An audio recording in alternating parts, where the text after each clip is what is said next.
আমরা বর্তমানে অবস্থান করতেছি হজরত শাহজালাল দরগা শরীফ, যেটা সিলেটে অবস্থিত। তো এখানে আজকে আমরা দেখতে এসেছি, তো আসুন ভিতরে যাওয়া যাক। ভিতরে কি আছে, চলে আসুন। আমরা ভিতরে ঢুকে পড়েছি। এটা হচ্ছে মাজার শরীফের প্রধান ফটক। তো ভিতরে অসংখ্য মানুষ। এখানে এক একজনের চরিত্র এক এক রকম।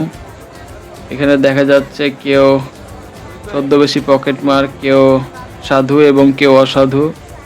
এখানে মুড়িদের তুলনায় পকেটমারের সংখ্যা বেশি। একটু অসাবধানতা ভাবে থাকলেই দেখা যাচ্ছে পকেট কেটে নিয়ে গেছে।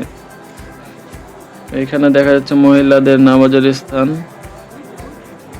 এখানে আবার দেখা যায় মানতের একটি জায়গা, যেখানে এসে সব মানত করে। আর এই যে এটা হচ্ছে তাদের কিচেন রুম। এখানে যেই মানত করা ছাগল মুরগি দিয়ে যায়, এগুলো রান্না হয় আর কি। এগুলো কি মানত রাখছে? জি জি, এগুলা মানত।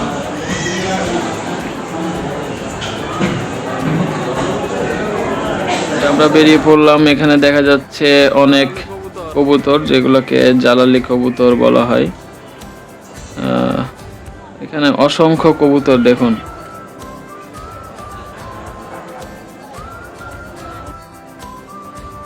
এখানে হচ্ছে মাজার শরীফের উপরে রাস্তা। এটা একটু উঁচু পাহাড়ের উপর। এখানে সামনে এটা মসজিদ, এবং মসজিদের সামনেই আছে হযরত শাহজালাল পীরের কবর আর কি, যেটাকে মাজার হিসেবে ধরা হয়। তো এখানে জানি, আমার সঠিক জানা নেই যে আসলে এখানে সিজদা করা জায়েজ কি জায়েজ না। দেখুন কত মানুষ, অসংখ্য মানুষ এখানে আসে যায়। তো এখানে অনেক অসাধু মানুষ এসে ছদ্মবেশে লুকিয়ে থাকে, যেটা মানুষের মুখে শোনা যায়। আশেপাশে হাজারো মানুষ। এখানে কেউ নামাজ পড়তেছে, কেউ কবর জিয়ারত করতেছে, এবং আল্লাহর কাছে না চেয়ে